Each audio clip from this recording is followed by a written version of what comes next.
Bienvenue à vous sur TBO et TB Sud pour ce premier rendez-vous de Transition en Action, un magazine pour lequel je vous donne rendez-vous désormais chaque mois pour mieux comprendre et s'inclure pleinement dans un monde qui bouge très vite avec le meilleur d'aujourd'hui et on l'espère le encore mieux de demain.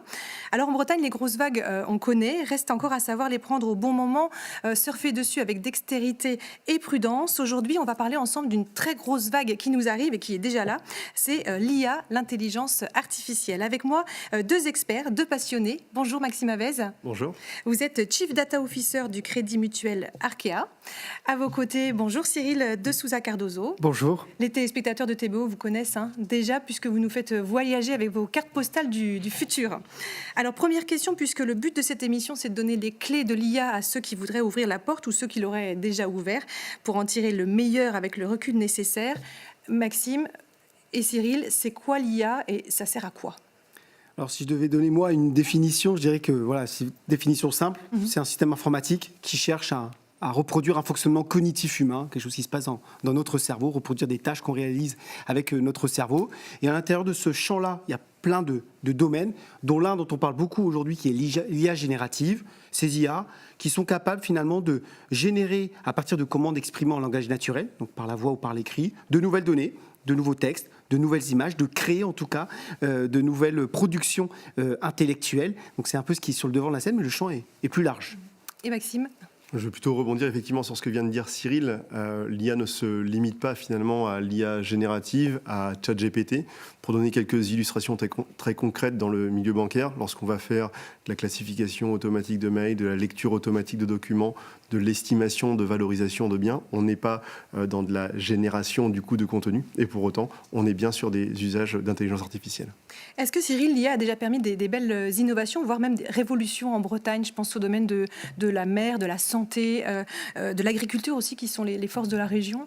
Oui, alors en tout cas, il y a très clairement de l'innovation continue, de l'amélioration dans plein de domaines. Effectivement, si on pense à nos agriculteurs qui utilisent aujourd'hui l'IA pour mieux analyser leurs données, et donc du coup optimiser effectivement leurs récoltes. On va avoir dans les énergies marines des solutions qui permettent effectivement d'optimiser également les outils en tout cas qu'on déploie. Ou encore, je pense à une entreprise start-up française et brestoise, Ozoaï, qui vient récemment de changer de nom, qui utilise par exemple l'IA pour écouter dans les chambres de retraités des potentiels bruits suspects, indiquant peut-être qu'une personne se sent en situation difficile. Les oreilles connectées. Les oreilles connectées, exactement. Mais on pourrait parler aussi d'ailleurs dans l'environnement des oreilles d'or également, qui utilisent des systèmes d'IA. En réalité, c'est pas quelques révolutions qu'on a en cours, c'est énormément de cas d'application qui sont en train de se déployer tous les jours. Maxime, au sein d'Arkea, vous avez été novateur en créant votre outil IA. En quelques mots, voilà, c'est quoi ce chatbot ? C'est quoi le progrès pour le banquier ? C'est quoi le progrès aussi pour le client ? Alors en fait, effectivement, donc, ça fait quelques années qu'on développe différents systèmes d'IA. Le chatbot en est un, finalement. C'est comment est-ce qu'on permet, en langage naturel, comme le disait Cyril, finalement, d'apporter des éléments de réponse à nos clients, mais également à nos collaborateurs sur la base d'informations, de documentation technique dont on dispose déjà en interne. Et donc ça, finalement, ce sont des services qu'on met petit à petit à disposition des clients et des collaborateurs. Et il y a des gains qui sont finalement multiples. Alors, pour le client, c'est augmenter ce qu'on appelle le self-care, la possibilité pour l'utilisateur, on va dire, de générer du coup des actions, aller chercher des informations en autonomie. Et puis finalement, on parle bien du coup de chatbot augmenté à l'IA générative, parce que l'enjeu, c'est de pouvoir aussi router cet utilisateur lorsque l'IA générative ne sait pas répondre vers une assistance humaine, un conseiller, de façon justement à allier le meilleur de l'humain et du digital. Pour le banquier, si je reste finalement sur cet usage du coup de chatbot, c'est accéder à de l'information technique, parfois logée dans des documentations techniques et variées, de manière assez fluide, assez rapide, de façon à être en interaction très rapide avec le client. Alors au quotidien, comment vous utilisez l'IA et est-ce que vous l'utilisez ? On a voulu savoir, Pierre Large est allé vous poser la question dans la rue. Oui, à plusieurs reprises, oui. Oui. Oui. Non. Bien sûr. Parce que c'est pas dans mon domaine pour l'instant. Je pense que c'était la rédaction d'un mail ou quelque chose comme ça. Je lui demandais quels étaient ses impacts en termes écologiques et humains. Je l'ai juste utilisé en matière de découverte comme ça. Mais autrement... Je me suis entraînée pour un partiel à faire de la traduction. Il me donnait des phrases et puis je devais les traduire. Pour ce genre de questions, je suis plutôt satisfait de ce que peut faire l'intelligence artificielle. Pas vraiment, à vrai dire. Je trouvais que la réponse était un petit peu approximative. J'essaie de l'utiliser le moins possible. C'est sûr que ça peut faire peur, surtout pour les métiers de la traduction, je pense. Pas pour moi, pour les générations futures, oui. Ça doit rester une aide, mais c'est toujours, il peut y avoir des dérives comme tout. Tout ça, c'est à utiliser à dose homéopathique. Alors beaucoup de prudence, finalement, on teste, mais pas trop. Est-ce que Cyril, ces témoignages sont un bon reflet finalement des usages de l'IA aujourd'hui? Qui utilise l'IA fréquemment ou pas? Pourquoi? Oui, alors je pense que c'est parfaitement représentatif. C'est énormément de Français désormais l'utilisent, plus de 90% des étudiants, plus de 50% de la population française professionnelle, en tout cas l'utilise. Donc les utilisations sont larges et tous les cas qu'on a vus là évoqués là nous signalent quelque chose, c'est que pour l'instant il y a encore des utilisations basiques et dans certaines des réponses qu'on voit là, on voit qu'il y a aussi un manque de savoir utiliser. C'est pas parce que l'outil est disponible qu'on sait bien l'utiliser et donc c'est assez représentatif. Les inquiétudes également, et là pour le coup elles sont pour certaines d'entre elles en tout cas légitimes. C'est pour ça qu'on ne doit pas laisser l'IA entre les mains des ingénieurs mais en faire un outil de discussion entre nous tous. Dans les mains du plus grand nombre finalement. Exactement. Il y a de nombreuses études qui montrent une évolution assez rapide, même en quelques mois, de l'IA assistant de rédaction, de synthèse, de recherche de données à assistant pour la vie quotidienne aujourd'hui, choix de déco, choix de recettes même, et voir, et là ça peut poser question aussi, de compagnons de vie, confidents, assistants psychologiques. C'est la réalité aujourd'hui, c'est le premier usage? Tout à fait. On a OpenAI qui développe ChatGPT ou encore Anthropic qui développe la solution Claude qui nous ont révélé qu'effectivement, dans leur sondage, désormais, plus de 50% de ces solutions étaient utilisées pour des usages personnels et 25% pour de l'assistance psychologique. Bon, il y a des bons côtés et des mauvais côtés parce qu'effectivement, on peut venir en assistance. La problématique, c'est quand effectivement ce type de système viennent de manière illusoire substituer finalement de la véritable interaction humaine. Au Japon, il y a une femme qui s'est mariée avec Klaus, son personnage IA, pas contrariant, toujours présent. Aussi, il y a les ghost posts qui permettent de recréer digitalement un membre de la famille défunt. Là, on touche vraiment au plus profond des relations humaines. C'est une limite, ça peut arriver chez nous? Oui, alors, et ça arrive, et peut-être pas de manière aussi spectaculaire que notamment les Asiatiques et les Japonais, mais on a derrière ça ce qu'on appelle l'animisme industriel, c'est de prêter de l'intelligence ou de l'âme à ces outils en face de nous. Dès les années 2000, les premiers aspirateurs autoneurs ont bénéficié en tout cas de petits noms qui leur donnaient une âme. Là, clairement, on est dans ce type en tout cas de dérive. Il est important de réexpliquer aux gens qu'on est face uniquement à des systèmes calculatoires. C'est un outil. Exactement. C'est quoi notre responsabilité d'humain justement par rapport à ça? C'est pas créer des IA qui nous ressemblent trop, finalement, pas trop bienveillantes, pour éviter la confusion? Oui, il faut éviter l'anthropomorphisme, il faut éviter effectivement de leur prêter des traits humains. Ce sont des outils, on ne leur dit pas bonjour, on ne leur dit pas au revoir, parce que la politesse est réservée aux êtres humains, aux interactions humaines. On ne doit pas confondre les deux, mais encore une fois, c'est d'excellents outils pour venir nous assister partout.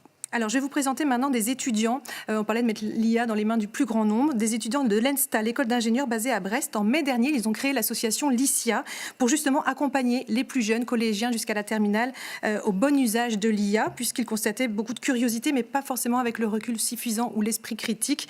Une mission d'autant plus importante que nos jeunes sont aujourd'hui les premiers à s'emparer de l'IA. Pierre Large est allé les rencontrer. Lycia, c'est une association qui a été créée par des étudiants et qui regroupe des professeurs, des étudiants, des chercheurs, des doctorants.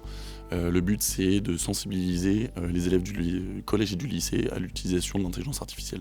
Dans l'association, on va avoir beaucoup de membres qui sont spécialisés dans Lycia, mais pas que. On a aussi des gens qui travaillent par exemple dans l'enseignement ou des étudiants aussi, que ce soit dans l'IA ou pas dans l'IA. Et donc le but, c'est qu'on va créer des cours avec les ressources que toutes les personnes expertes dans le domaine nous fournissent. Et donc ça pose la question de qu'est-ce qu'on enseigne. Et donc ça, c'est bien aussi aux professeurs de se rendre compte que ce qu'ils faisaient maintenant depuis une vingtaine d'années, c'est complètement remis en question par l'IA.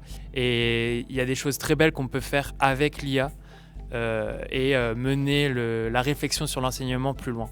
On a passé un point de non-retour dans la technologie. Elle sera sûrement toujours à nos dispositions, qu'elle soit gratuite ou pas. Donc maintenant, on ne peut plus ignorer l'existence d'une technologie aussi puissante.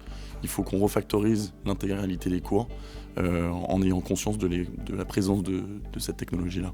On a créé l'association en mai. Aujourd'hui, on est 45 membres, à la fois à Brest mais aussi à Paris. on s'est rendu compte que la demande explosait de la part des collèges et des lycées. Mais notre développement, il se fait au-delà des frontières bretonnes. La première étape, c'est Paris. Puis ensuite, il y aura d'autres villes, Bordeaux, Lyon, Lille, Toulon. Voilà. Maxime, vous saluez cette démarche, voilà, on est à un point de non-retour, on ne peut pas faire marche arrière, donc voilà, sensibiliser, former, c'est très important. La formation, c'est un élément clé. Alors là, on le voit effectivement auprès du coup d'étudiants, mais dans les entreprises, c'est un enjeu essentiel. Hein. La feuille de route, beaucoup de pédagogie, beaucoup d'acculturation, de sensibilisation par des messages, mais aussi permettre l'appropriation par les collaborateurs dans le contexte de l'entreprise. À tous les étages. À tous les étages. Aujourd'hui, si je dois faire le point suite au lancement du coup de cette feuille de route, on a déjà sensibilisé, formé 1400 collaborateurs et on continue à le faire. Donc c'est vraiment un enjeu extrêmement important. Oui. Cyril, quand on ne baigne pas comme vous dans l'écosystème IA, mais qu'on est curieux, comment on se lance? Là, on va essayer d'être très concret. Quelle première question de base je dois me poser? Vers quels outils je vais? Où je les trouve? Je pense que, il faut déjà choisir un outil qu'on souhaite utiliser. Idéalement, il vaut mieux prendre un abonnement payant, parce que si c'est gratuit, c'est nous le produit. Très concrètement, on est en France. Moi, je préconise d'utiliser Mistral. Et la première question qu'on peut poser à une IA, c'est finalement, qu'est-ce que je peux faire avec toi? Et je crois qu'il n'y a rien de mieux que d'enclencher ce dialogue, cette discussion-là, pour comprendre comment fonctionne effectivement la machine, et après, très vite, se former aux basiques de la manière de bien poser la question aux IA, des questions aux IA. Mais on peut même d'ailleurs les interroger là-dessus. Alors là, Cyril, on parle des usages dans la sphère privée, mais Maxime, en entreprise, quel choix on fait pour intégrer une IA de confiance? Alors effectivement, le sujet de la confiance dans l'IA, on l'a vu au travers des interviews, c'est quelque chose de clé. Il faut savoir que les entreprises ont plusieurs façons d'adopter finalement l'IA. On aurait pu aller dans une IA complètement débridée. On a fait le choix, et en cohérence finalement avec la stratégie du groupe, notre statut, d'aller vers le développement d'une IA responsable et maîtrisée, pour prendre en considération notamment les enjeux d'éthique, de souveraineté, de sobriété au cœur de nos décisions, que ce soit dans le choix des cas d'usage qu'on va adresser, que ce soit dans la façon de les développer ou dans la façon aussi d'accompagner l'appropriation des collaborateurs. La sobriété énergétique, évidemment, l'IA pose effectivement un certain nombre de sujets et on a déjà des leviers pour choisir des IA qui soient, on va dire, le plus sobres possible. Un rendez-vous à noter dans les agendas, vous y serez tous les deux, les High Days, la date 1er 2 juillet prochain. Exactement, au Capucin, ouvert à tout le monde. L'objectif, c'est justement de faire de notre territoire, en tout cas un territoire à la pointe sur les sujets IA, en partageant entre nous. D'accord, et ne jamais oublier que l'IA aussi peut se tromper, peut être source de progrès, mais peut se tromper. Oui, alors ça, c'est la base de cette technologie en réalité, et elle ne deviendra que ce qu'on en fera. Effectivement, encore une fois, à la fin, on parle bien d'un outil, non pas d'une entité consciente. Merci à tous les deux, en tout cas pour cet échange riche, passionnant. On pourrait en parler des heures. Merci à vous d'avoir été au rendez-vous. Je vous donne rendez-vous très bientôt sur TBO et TB Sud. Kenavo.